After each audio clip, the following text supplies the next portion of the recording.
Hello students, today we will talk about paper number 7, Introduction to Literary Criticism. In this paper, we are going to study 4 units. First unit is about Introduction to Art and Literature. Second unit is about Principles of Literary Criticism. Third unit deals with critical approaches to literature. And unit number 4 deals with literary and critical terms which you can see on the screen. See, today we will talk about the first unit number 1, Introduction to Art and Literature. See, this is the syllabus for the semester 5th. As you see on the screen, you come to know that this is a very short syllabus, and we will see the syllabus one by one. In the beginning, I will tell you it is very easy to understand because these are the basic terms which will help you to understand the nature of literary criticism, and at the same time these things will help you to understand literature, specifically literature. Now we will move towards the first unit, Introduction to Art and Literature, and in this lecture we will talk about the first subtopic of the unit number first, that is, what is art. Now I will run PPT.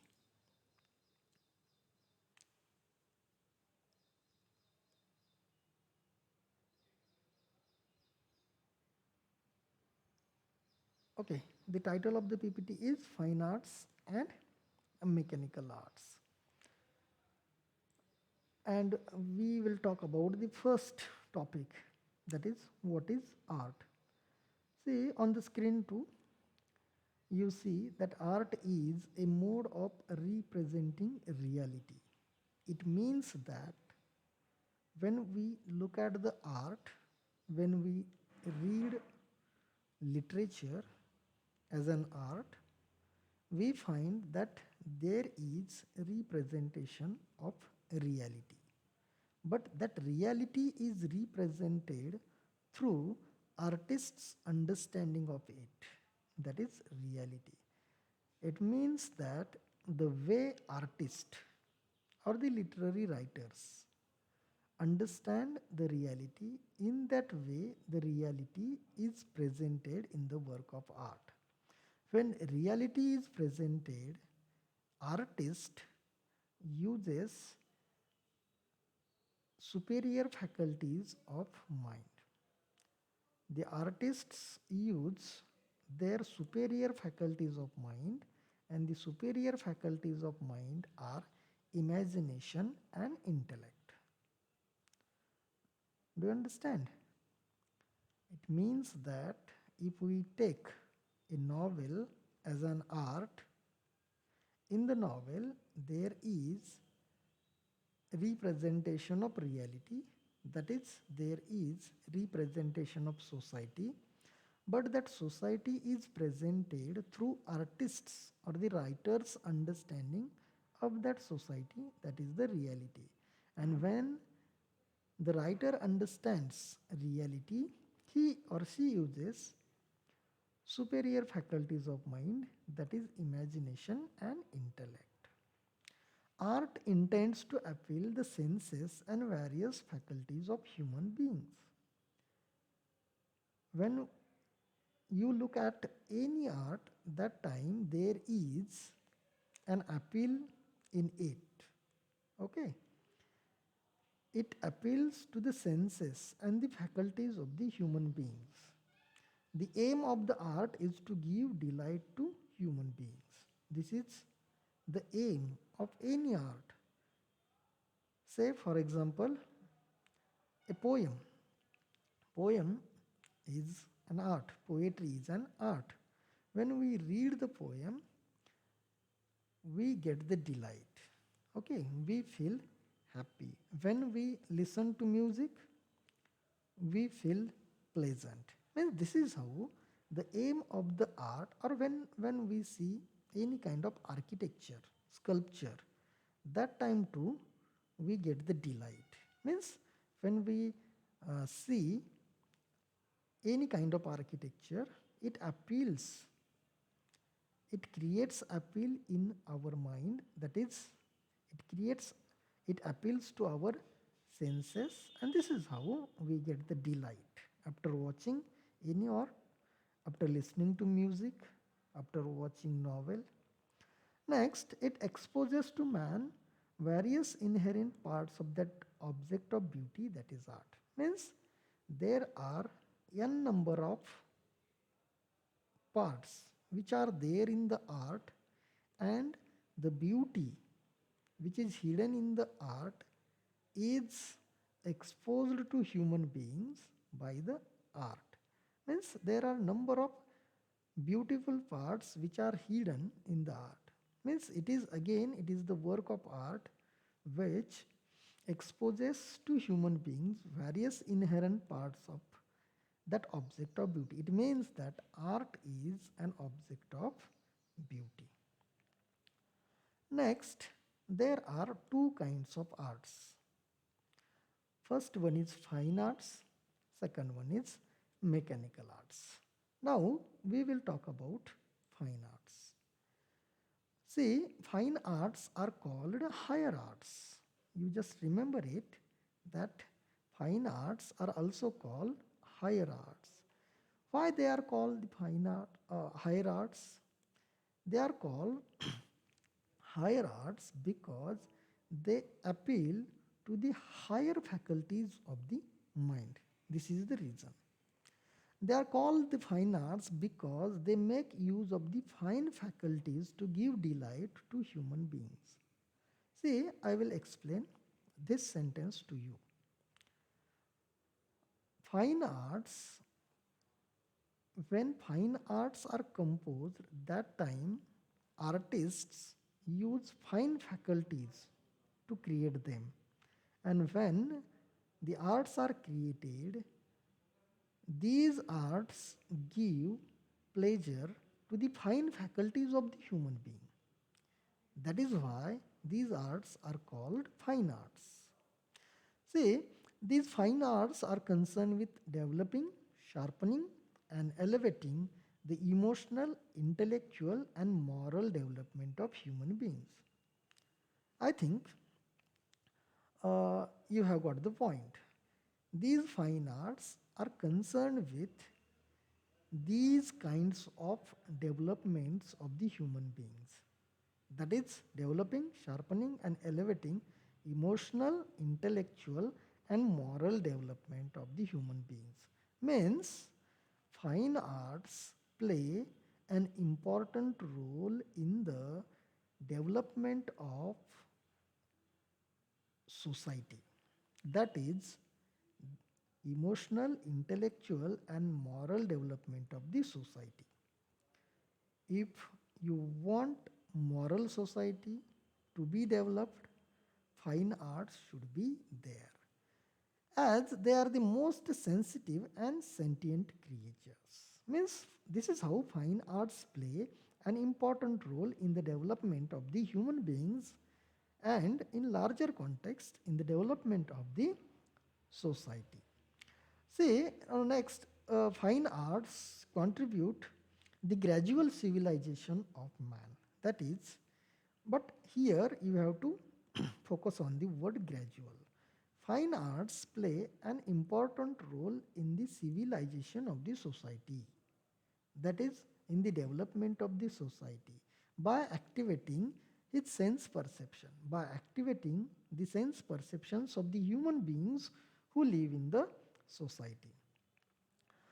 Next, the fine arts appeal to emotional, aesthetic, reflective, intellectual, meditative, and spiritual faculties of the mind.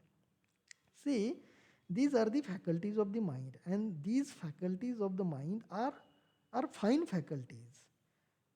Fine arts appeal to emotional, aesthetic, reflective, intellectual, meditative, and spiritual faculties of mind. See, as civilization advances, fine arts occupy broader and important place in the society. When society develops, when the there is a progress in the society, the importance of fine arts also increases. This is what we have to note. The importance of fine arts definitely increases in the society when there is advances in civilization. Now I will tell you the examples of fine arts. These are the examples of fine arts. First example is architecture, second one sculpture, painting, music, poetry, into bracket literature. Poetry means whole literature, that is drama, then novels, fiction, that is what poetry means. Here literature means. Then oratory and dancing. These are the examples of the fine arts. Now we will move towards the next kind of arts, that is mechanical arts. Now mechanical arts are called lesser arts. When we compare fine arts with mechanical arts, you have seen, I told you that fine arts are called higher arts. Now mechanical arts are called lesser arts. Apart from that, they are also called useful arts. See, mechanical arts are concerned with the material and physical needs of human beings. Now, the meaning of the mechanical arts and the mechanical arts are concerned with the material and physical needs of the human beings. For example, we can take the example of the chair. Chair is used for the physical comfort of the human beings, and chair is mechanical arts. Means mechanical arts are concerned with the material and physical needs of the human beings, as they are the most sensitive and sentient creatures. They also contribute to the civilization of man. Like fine arts, mechanical arts also contribute to the civilization of man. But here the contribution of mechanical art is different. Here mechanical arts contribute materially and physically. Okay. Their purpose is to give ease, comfort, or relief. The purpose of the fine arts is to give delight. The purpose or the aim of the fine art is to give delight, pleasure, happiness. Okay. Here the purpose of the mechanical arts is to give ease, comfort, or relief from the hard physical labor. Mechanical arts are necessary accompaniments of the industrial world. Okay. We all know that the material and the materials which are needed for the physical ease of the human beings, for the physical comfort of the human beings, these things are made in the industries. So mechanical arts are necessary accompaniments of the industrial world. The useful arts are meant to be useful. Okay. If a chair is designed to resemble peacock, artistically it might appeal, but it will lose its comfort, which is the prime concern of mechanical arts. So do you get me? What is the prime concern of mechanical art? The prime concern of mechanical art is to give comfort, is to give ease, is to give relief to human beings. This is the prime concern of the mechanical arts. And here I have given you one example. A chair should be designed like a chair. If it is designed to resemble like a peacock, then artistically it will look beautiful. It may appeal to you, but it will lose its comfort. So you have to understand the prime concern of mechanical arts is to provide comfort, is to provide relief to human beings. The examples of mechanical arts are carpentry, masonry. Now we will see the next point. Which arts are superior? fine arts or mechanical arts. See, sorry, uh, before a while I told you that mechanical arts are useful arts. Utility is the test or criterion of mechanical arts. Okay, if any art is useful, if any art gives you relaxation, if any art which gives you physical comfort, you have to remember the word physical comfort.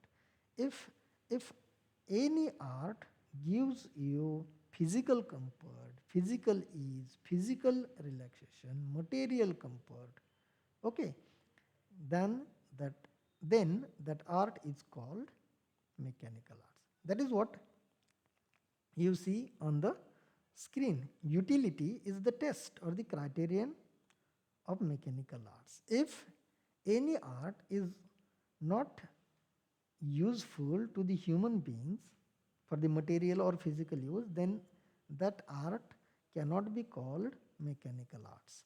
However, fine arts have longevity of appeal to finer faculties, means for number of years there is an appeal from the fine arts.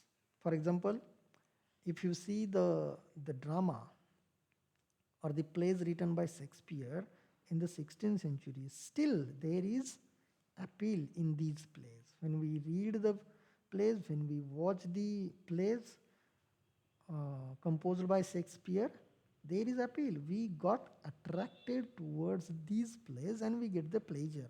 Means this is what, that is why. Means there is a longevity of appeal to the finer faculties.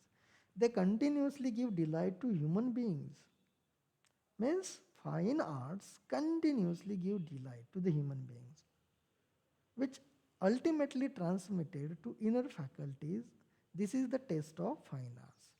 That is why fine arts are superior than mechanical arts. What you have to remember here, when we compare fine arts and mechanical arts, we have to remember that fine arts are superior arts when we compare them to the mechanical arts. I think you have understood the lecture. If you have any problems, you can post me these problems on our WhatsApp group. Even you can contact me. I will resolve all your queries. Thank you.